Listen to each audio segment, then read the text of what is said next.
청담동의 한 고급 레스토랑 창가 너머로 서울의 야경이 보석처럼 반짝였다. 서유하, 서유하는 3년간 사귄 약혼자 최진혁, 초이진휴을 기다리고 있었다. 결혼식이 불과 일주일 앞으로 다가온 오늘 그들은 결혼 준비의 마지막 단계를 논의하기로 했다. 유하는 재능이 있는 패션 디자이너였고 그녀의 마음은 미래에 대한 달콤한 기대로 가득 차 있었다. 하지만 레스토랑에 들어선 진혁은 혼자가 아니었다. 그의 곁에는 유하의 가장 친한 친구이자 직장 동료인 오수진, 오수진, 이 팔짱을 낀 채 서 있었다. 그들의 표정은 차갑고 거만했다. 유하야, 할 말이 있어. 진혁이 잔인하게 입을 열었다. 이 결혼 없던 걸로 하자. 유하의 세상이 무너져 내렸다. 그녀는 아무 말도 할 수 없었다. 널 사랑한 적 없어. 진혁은 경멸적인 말투로 말을 이었다. 네가 필요했던 건 네 아버지가 운영하는 그 작은 디자인 회사의 기술과 노하우뿐이었어.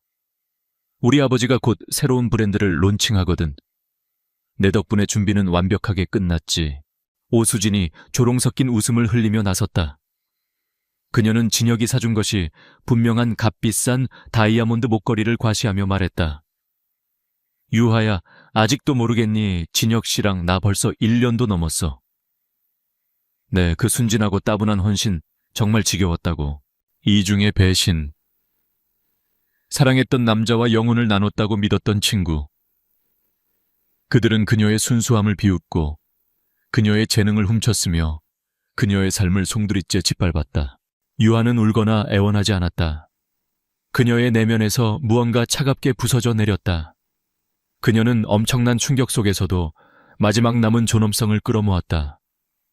그녀는 조용히 자리에서 일어나 등골이 오싹할 정도로 텅 빈 눈으로 두 사람을 번갈아 쳐다보았다. 그리고 단 한마디 말도 없이 레스토랑을 걸어나갔다. 그녀가 건물 밖으로 나서자마자 마치 그녀의 내면을 반영하듯 장대비가 쏟아지기 시작했다. 유하는 비에 젖은 서울의 거리를 목적 없이 헤맸다. 방금 전까지 그녀의 행복의 상징이었던 웨딩드레스 카탈로그가 빗물에 젖어 흉측하게 찢어졌다. 부모님에게서 걸려오는 전화가 끊임없이 울렸지만 그녀는 무시했다. 그녀는 어느새 어둡고 후미진 골목에 다다랐다. 흠뻑 젖은 몸이 추위에 떨려왔다. 마침내 참아왔던 고통이 파도처럼 밀려왔다. 사랑의 상실, 우정의 배신, 미래의 붕괴. 완전한 절망의 순간 그녀의 머릿속에 무모하고 반항적인 생각이 떠올랐다. 그들이 비웃었던 완벽한 이미지를 파괴하고 싶었다. 너무나 충동적이고 극단적인 행동을 해서 과거의 삶과 자신을 완전히 단절시켜버리고 싶었다. 유아는 비틀거리며 골목을 빠져나왔다. 그리고 그를 보았다. 한 남자가 찢어진 판지 조각으로 겨우 비를 피하며 벽에 웅크리고 앉아 있었다. 더럽고 머리카락은 헝클어져 있었으며 옷은 누더기였다. 전형적인 노숙자의 모습이었다. 하지만 그에게 다가갈수록 유하는 그의 눈을 발견했다.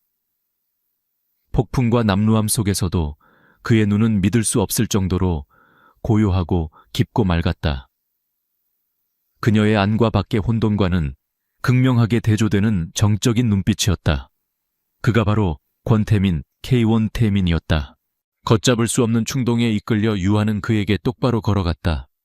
그는 놀란 듯 그녀를 올려다보았다. 저기요, 그녀의 목소리는 쉬어 있었다. 결혼해 주실래요? 미친 여자라고 비웃거나 무시할 법도 한데 남자는 그러지 않았다. 그는 그저 그녀의 얼굴을 뚫어지게 바라보았다. 그녀의 눈 속에 담긴 생생한 고통과 필사적인 반항심을 읽는 듯했다. 마치 그녀의 영혼을 꿰뚫어 보는 것 같았다.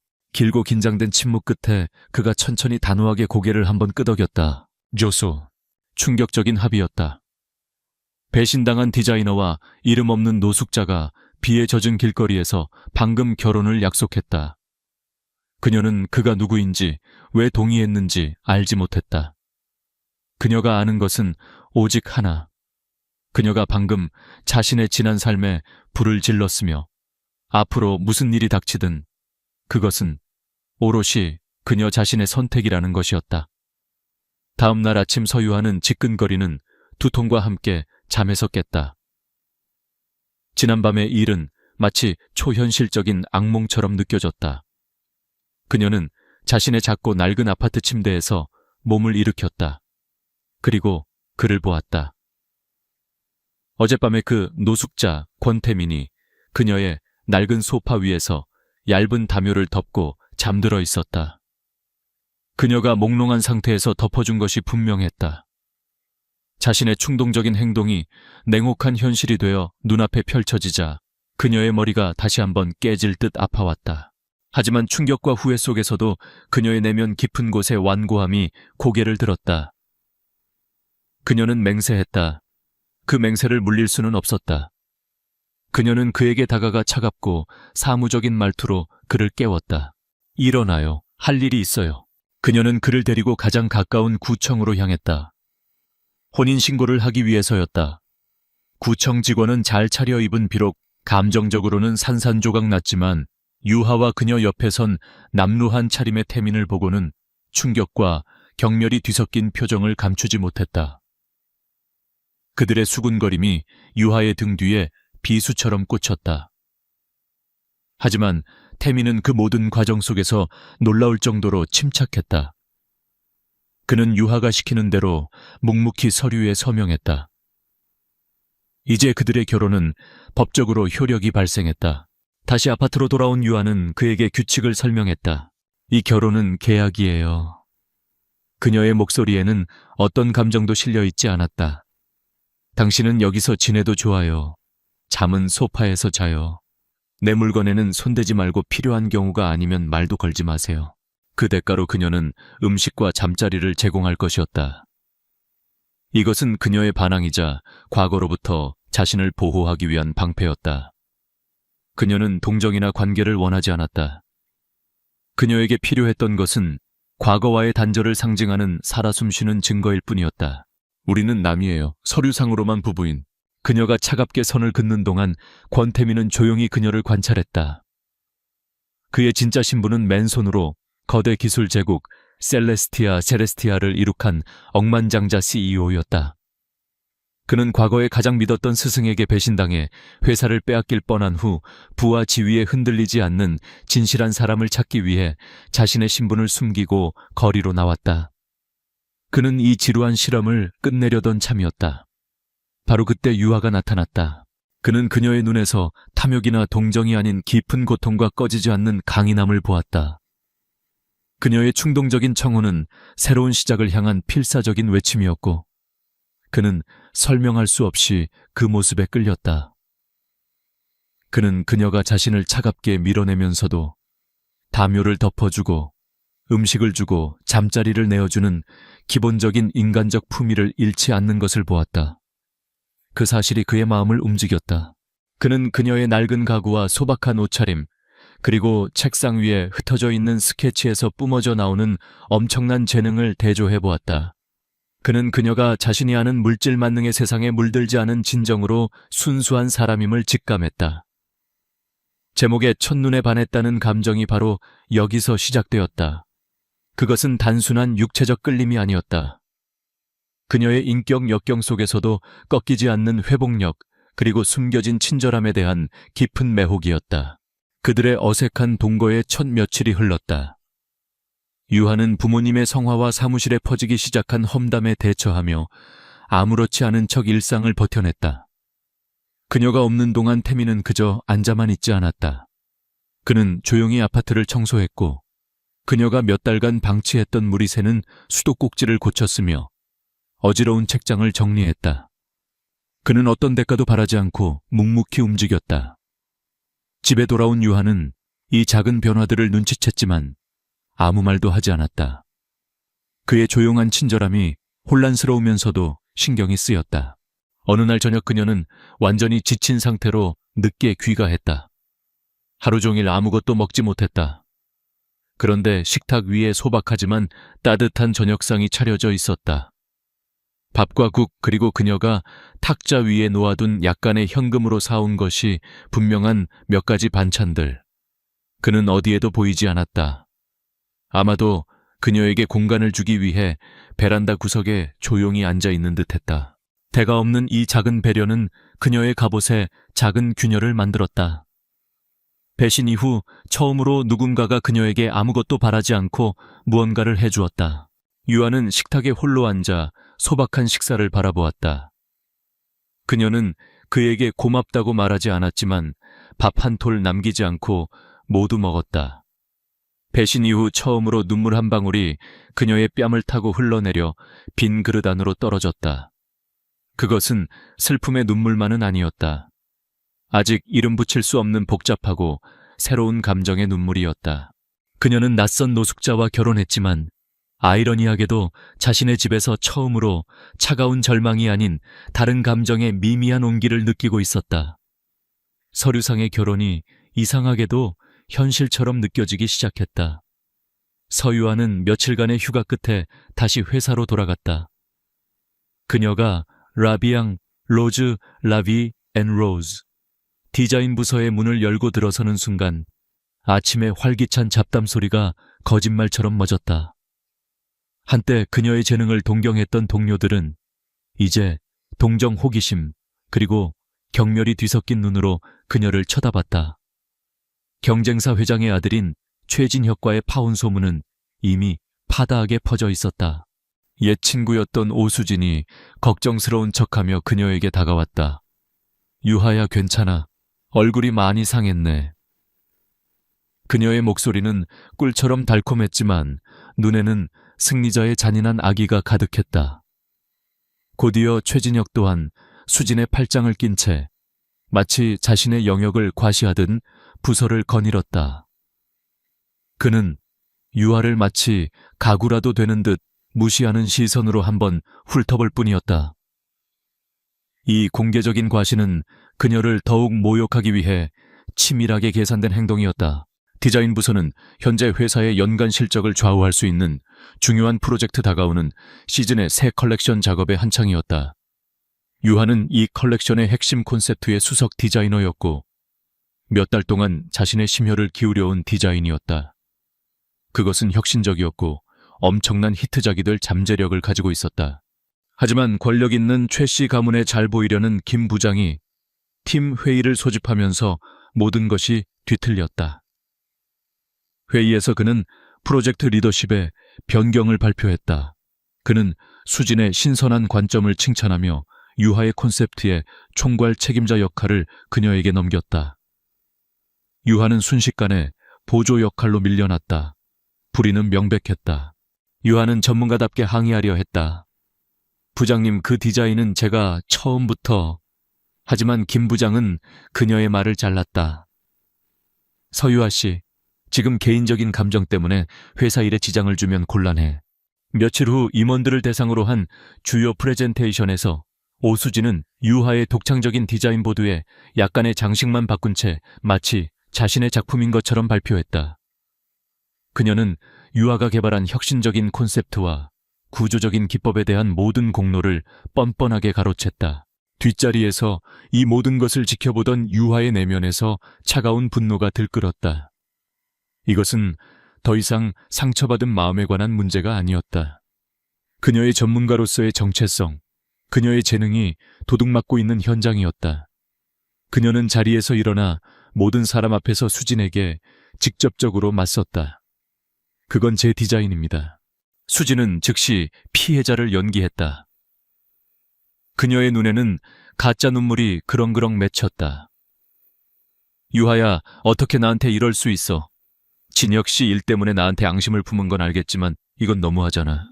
김 부장이 나서서 모욕의 마침표를 찍었다. 그는 유하의 비전문적인 돌출 행동과 개인적인 질투심 때문에 거짓 비난을 하고 있다며 공개적으로 질책했다. 그는 그녀에게 수진에게 사과하라고 명령했다. 다른 임원들은 유하가 상처받은 불안정한 여자라는 각본을 믿으며 비난의 눈초리로 그녀를 바라보았다. 그녀는 완벽하게 고립되었다. 하지만 유하는 사과를 거부했다.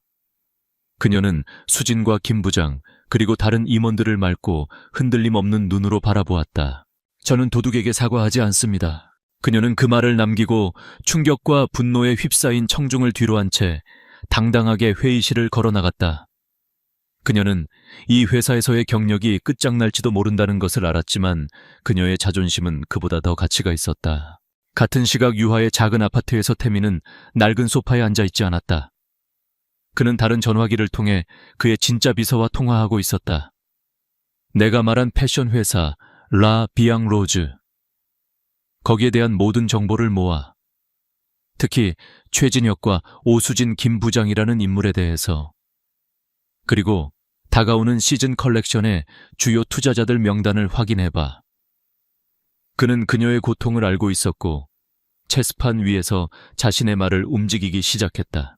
유하는 패배했지만 부서지지는 않은 채 작은 아파트로 돌아왔다. 직장 세계는 그녀의 사적인 세계만큼이나 잔인하게 그녀를 배신했다. 그녀가 문을 열자 태민의 조용한 존재감이 그녀를 맞았다. 그는 무슨 일이 있었는지 묻지 않았다. 그는 그저 그녀를 바라보고는 따뜻한 차 한 잔을 건넸다. 그 단순하고 조용한 몸짓 속에서 그녀는 폭풍우에 휩쓸린 자신의 삶에 작고 예상치 못한 닻을 발견했다. 직장에서의 굴욕은 그녀를 새로운 절망으로 몰아넣었지만 동시에 방역하겠다는 그녀의 결심을 굳히게 만들었다. 회사에서 유하의 현실은 혹독했다. 그녀는 완벽한 섬이 되었다. 동료들은 그녀를 피했고 김 부장은 그녀에게 의미 없는 잡무만 떠넘겼으며 수진과 진혁은 지나갈 때마다 공개적으로 그녀를 조롱했다. 그들은 그녀가 스스로 그만두도록 압박하고 있었다. 유하는 묵묵한 존엄성으로 모든 것을 견뎌냈다. 그리고 그 시간 동안 남몰래 수진의 표절에 대한 증거를 수집했다. 자신의 원본 스케치 타임스탬프가 찍힌 디지털 파일 원단 소식 메모 등을 수진의 공식 디자인 문서와 비교 분석했다. 집에서 태미는 이 모든 것이 그녀에게 얼마나 큰 상처를 주는지 지켜보았다. 그는 매일 밤 더 지친 모습으로 돌아오는 그녀를 눈 밑에 검은 다크서클을 알아차렸다. 그는 조용한 돌봄을 계속했다. 아파트는 항상 깨끗했고 소박한 식사가 종종 그녀를 기다렸다. 어느 날 밤 그는 그녀가 작은 책상에서 디자인 스케치와 법률 서류 더미에 둘러싸여 잠든 것을 보았다. 그는 조용히 그녀의 어깨에 담요를 덮어주었다. 그 순간 더 직접적으로 개입하겠다는 그의 결심이 굳어졌다. 그는 더 이상 관찰자가 아니었다. 비록 서류상일 뿐이지만 그는 그녀의 남편이었다. 익명의 선물들이 도착하기 시작했다. 수진이 이끄는 유하의 프로젝트는 큰 난관에 부딪혔다. 최진혁 가문의 영향을 받은 핵심 원단 공급업체가 막판에 계약을 취소하여 컬렉션 전체의 생산 일정이 위태로워졌다. 김 부장은 공황 상태에 빠졌다. 상황이 절망적으로 보일 바로 그때 긴급 이사회가 소집되었다. 셀레스티아 캐피털이라는 강력한 신규 투자 회사가 라비앙 로즈에 막대한 투자를 했으며 특히 이 컬렉션을 살리기 위해 자금의 상당 부분을 배정했다는 소식이 전해졌다. 단 생산 과정에 발언권을 갖는다는 조건이 붙었다. 아무도 셀레스티아 캐피털의 배후가 누구인지 몰랐지만 그들의 돈과 영향력은 부인할 수 없었다. 프로젝트는 구제되었지만 이제 강력하고 미지의 플레이어가 게임에 등장했다. 다음 선물은 변호사였다. 유하는 표절에 대한 법적 소송을 준비하는데 어려움을 겪고 있었다. 그녀는 인류 변호사를 고용할 여유가 없었다. 어느 날 오후 그녀는 서울에서 가장 유명한 지적재산권 로펌 중 한 곳에서 전화를 받았다. 홍 변호사라는 수석 파트너는 익명의 추천으로 그녀의 사건을 알게 되었다고 말했다. 그는 그녀의 사건이 중요한 선례를 남길 가능성이 있다며 무료 변론을 제안했다. 그는 그녀의 디지털 증거를 법적으로 확보하는 방법에 대한 전문적인 조언을 제공하고 그녀에게 유리하게 작용할 회사 디자인 등록 절차의 허점을 지적해 주었다. 유하는 놀랍고 의심스러웠지만 이 믿을 수 없는 제안을 받아들였다. 집에서 그녀의 노숙자, 남편에 대한 인식도 극적으로 변하기 시작했다. 그는 더 이상 조용한 존재가 아니었다. 어느 날 저녁 그녀는 디자인 문제 수진의 팀이 제대로 구현하지 못하는 까다로운 드레이핑 기법으로 고심하고 있었다. 그녀는 자신도 모르게 불만을 중걸거렸다. 근처에서 그녀가 버리려던 낡은 신문을 읽고 있던 태민이 그녀를 쳐다보지도 않고 입을 열었다. 가끔은 가장 단순한 구조가 가장 복잡한 문제를 해결하기도 하오. 그는 이면지를 가져와 빠르고 정확한 손놀림으로 몇 번 접어 작은 종이 공예품 같은 모양을 만들었다. 그의 제안은 추상적이었지만 유하의 디자이너적 사고에 섬광 같은 깨달음을 주었다. 그녀는 그 드레이프를 구현할 완전히 새롭고 더 간단한 방법을 깨달았다. 그녀는 새로운 눈으로 그를 바라보았다. 단순한 불평에서 구조 디자인의 본질을 파악하는 이 남자는 도대체 누구일까? 익명의 투자자 최고의 무료 변호사, 그리고 남편의 놀랍도록 통찰력 있는 조언. 우연들이 너무나 깔끔하게 쌓여가고 있었다. 유아는 의심하기 시작했다. 그녀는 태민을 더 자세히 관찰했다. 노숙자의 손이라고는 할 수 없는 굳은 살이 박혔지만 길고 우아한 손가락을 알아차렸다. 누더기를 걸치고 있음에도 불구하고 조용하고 흔들림 없는 자신감으로 몸을 가누는 방식을 알아차렸다. 어느 날 저녁 그녀는 그에게 직접적으로 물었다. 당신 도대체 누구예요? 그는 그녀를 바라보았다. 그의 고요한 눈은 아무것도 드러내지 않았다. 당신 남편. 그는 간단히 대답했고 그녀에게 더 많은 질문만을 남겼다. 유하는 더 이상 희생자가 아니었다. 그녀는 이제 강력하고 신비로운 아군과 그녀의 집에 사는 남자에 대한 커져가는 의심으로 무장했다. 그녀는 반격을 준비하고 있었지만 동시에 훨씬 더 큰 미스터리에 얽히게 되었다. 그녀는 천장을 바라보며 잠 못 이루는 밤을 보냈다. 그녀 삶의 퍼즐에는 이제 아주 크고 아주 흥미로운 한 조각이 추가되었다. 바로 그녀의 남편이었다.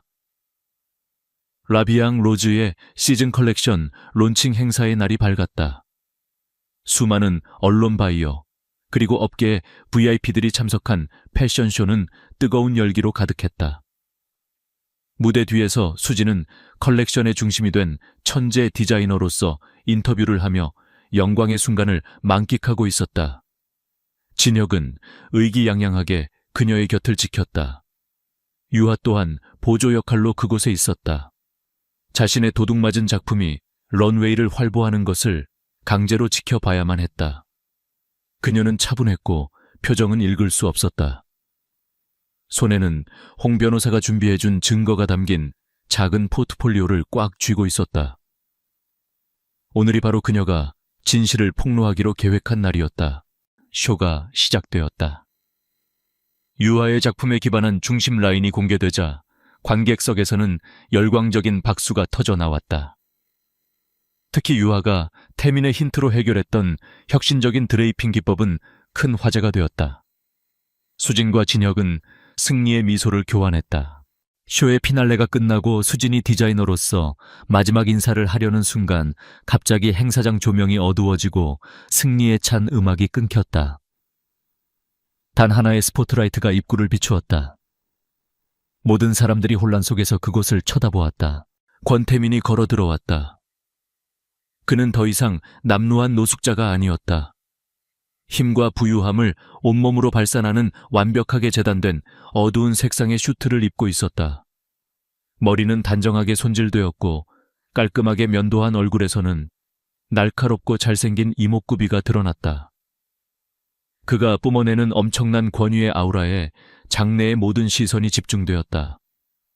군중 속에서 속삭임이 퍼져나갔다. 저 사람 셀레스티아의 권태민 대표 아니야. 그는 비서와 홍 변호사를 대동하고 있었다. 그는 곧장 무대로 걸어가 마이크를 잡았다. 안녕하십니까. 셀레스티아 캐피털의 대표 권태민입니다. 그가 새로운 주요 투자자로서 자신을 소개하자 진혁과 김 부장의 얼굴이 하얗게 질렸다. 그들은 자신들의 신비로운 후원자가 누구인지 전혀 몰랐던 것이다. 태민은 시간을 낭비하지 않았다.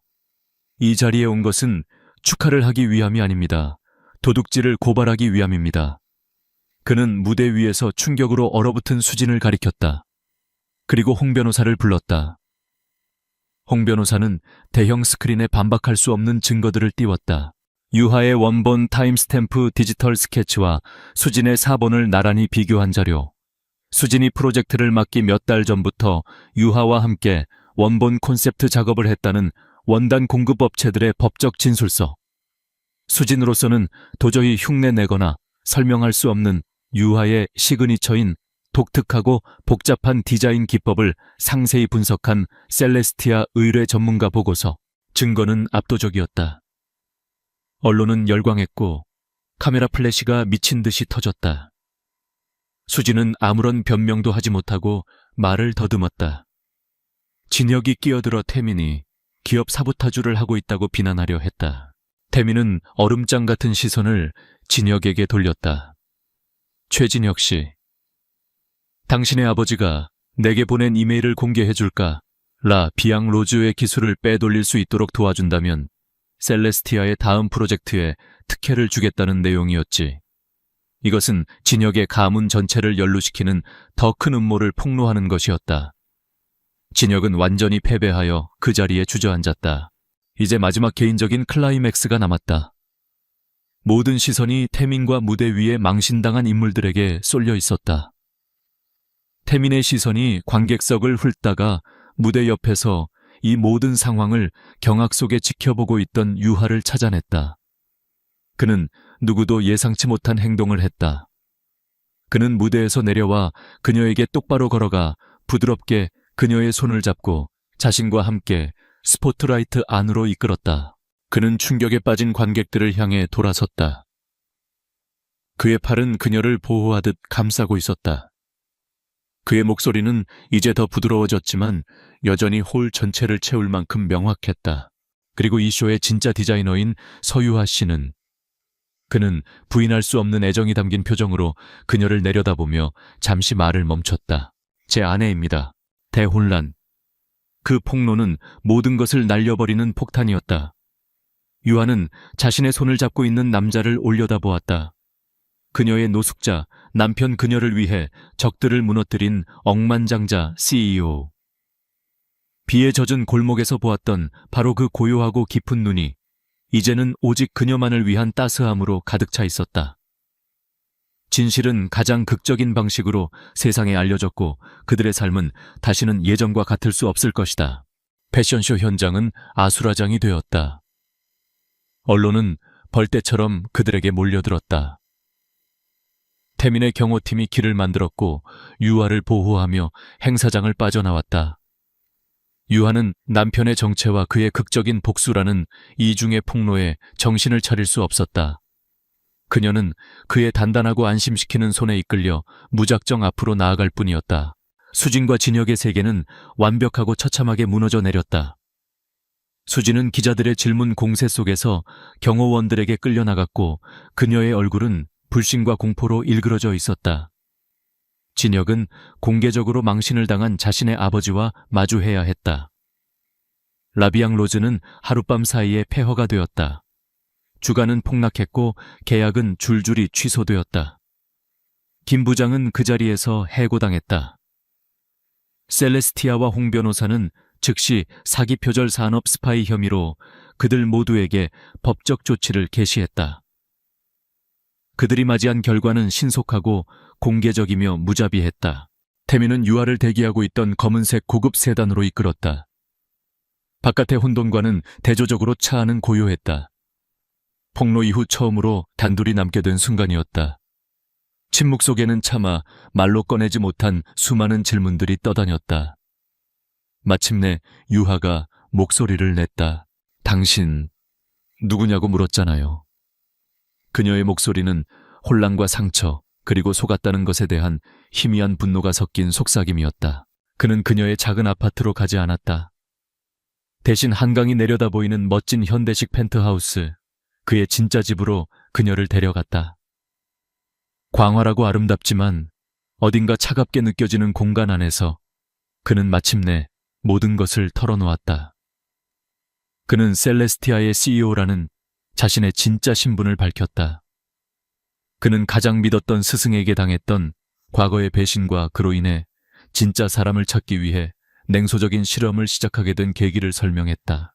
나는 돈이나 권력이 아니라 사람 그 자체를 봐주는 사람을 찾고 있었소. 그는 골목에서 그녀의 청혼을 승낙한 이유를 설명했다. 당신 눈 속에서 나는 절망 속에서도 부서지지 않는 무언가를 봤소. 당신은 동정을 구걸하지 않았어. 당신은 스스로 일어서려 했지. 그 모습에 반했소. 그는 그녀의 강인함과 올곧음에 반했다고 고백했다.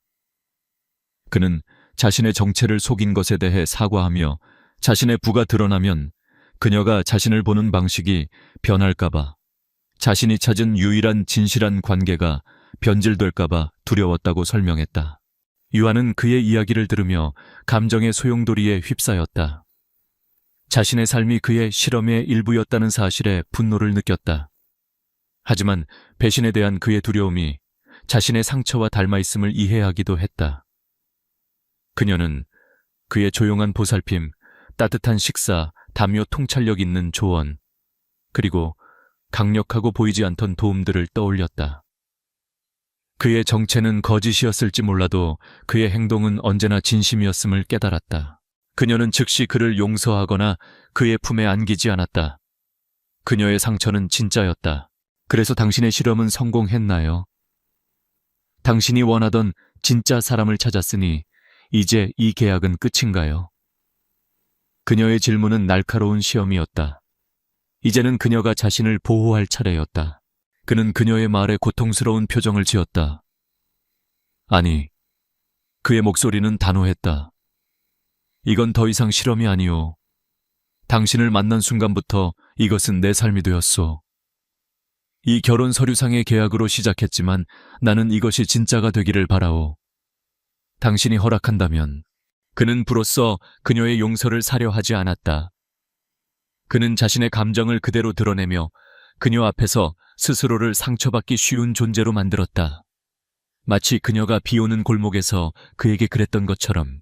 광활하고 텅 빈 펜트하우스 한가운데 두 사람이 서 있었다. 세상의 폭풍은 지나가고 그들은 고요한 여파 속에서 관계의 잔해와 새로운 가능성을 마주하고 있었다. 유한은 그녀의 노숙자 남편이었던 억만장자 CEO를 바라보았다.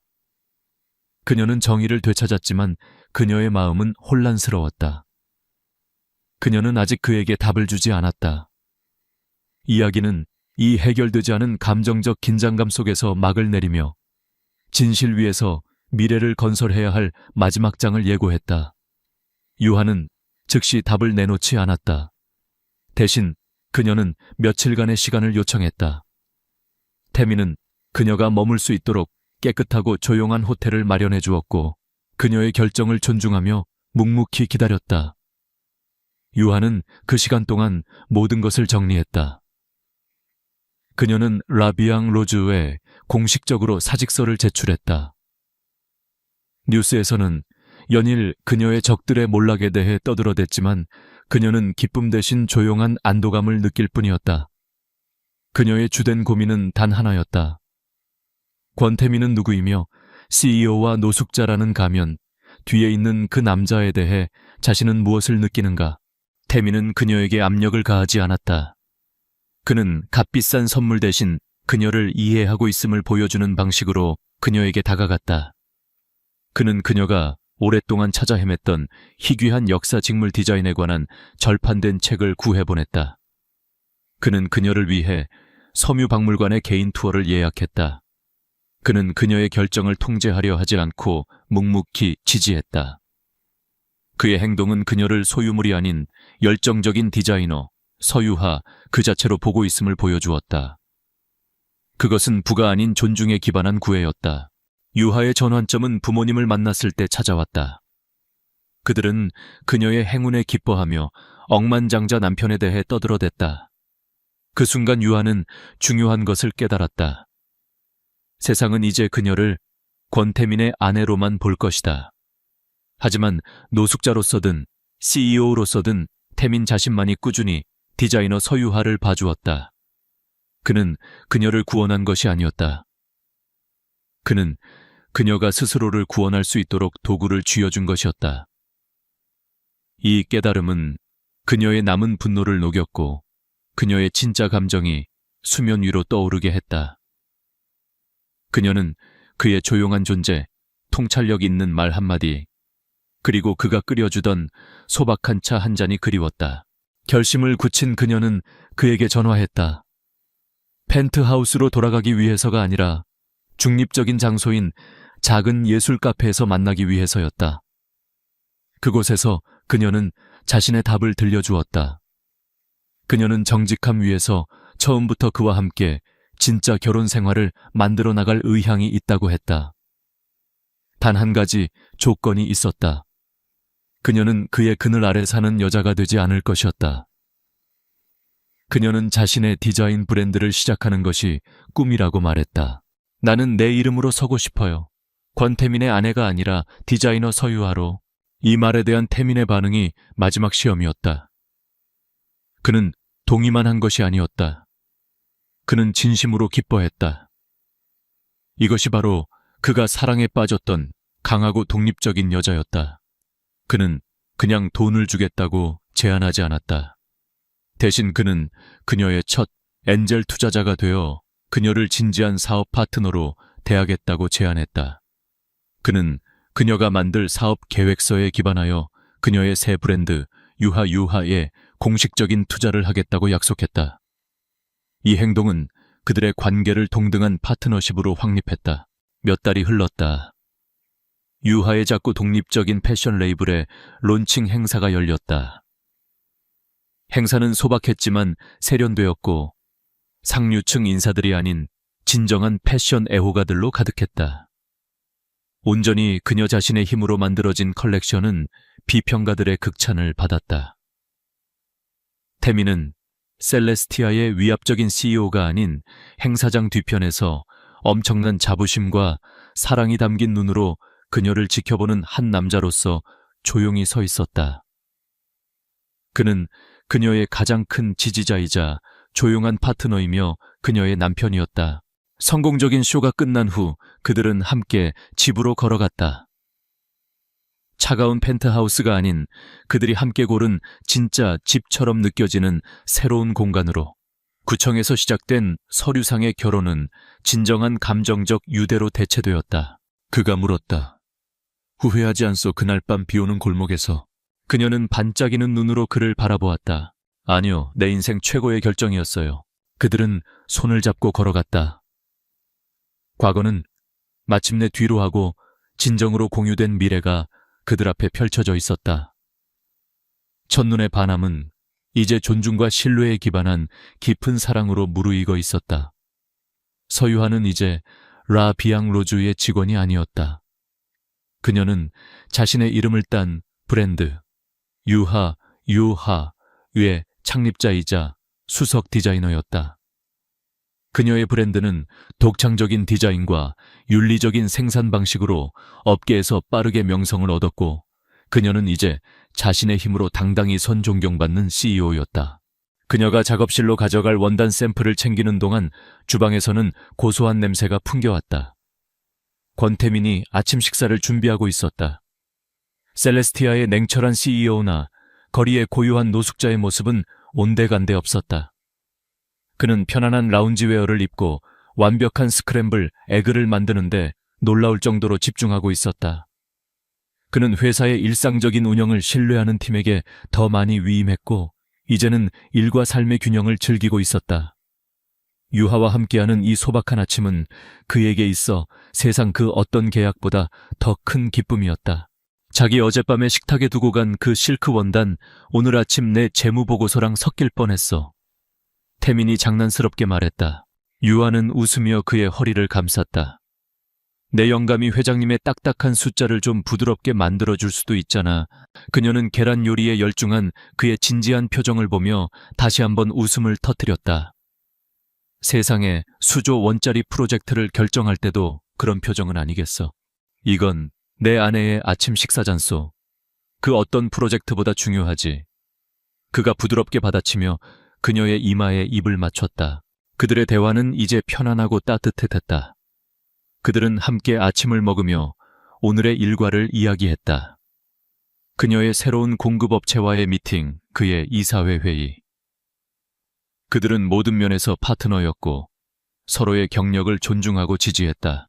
그때 근처에 켜져 있던 태블릿 화면에서 잠시 뉴스 속보가 스쳐 지나갔다. 최진혁 가문의 회사가 최종 부도 처리되었고 사기죄로 복역했던 오수진이 가석방되었다는 짧은 소식이었다. 두 사람은 잠시 화면을 바라보았다. 그들의 눈에는 더 이상 분노나 승리감이 없었다. 오직 완전히 지나간 과거에 대한 무감각한 평온함만이 존재했다. 태민이 그녀의 손을 잡으며 물었다. 괜찮아. 유하가 진심으로 미소 지으며 답했다. 응. 아주 오래전 일인걸. 까마득하게 느껴져. 그들은 정말로 과거를 극복했다. 두 사람이 함께 현관을 나설 때 태민은 그녀가 무의식적으로 결혼 반지를 만지작거리는 것을 보았다. 그는 그녀의 손을 들어 올리며 예전에 했던 말을 다시 꺼냈다. 이 반지가 아직도 무거워. 유하는 고개를 저으며 환하게 웃었다. 그녀의 눈은 행복으로 반짝였다. 아니, 이젠 내 몸의 일부 같아. 그들은 손을 꼭 잡고 집을 나섰다. 각자 성공적인 하루를 시작하기 위해, 그리고 저녁에는 다시 이 공유된 집으로 돌아올 것을 알기에. 한때 폭풍우 같았던 그들의 삶은 이제 고요하고 행복한 평범한 일상이 되었다. 그것이야말로 그 모든 혼돈을 겪은 두 사람에게 가장 큰 사치이자 완벽한 결말이었다.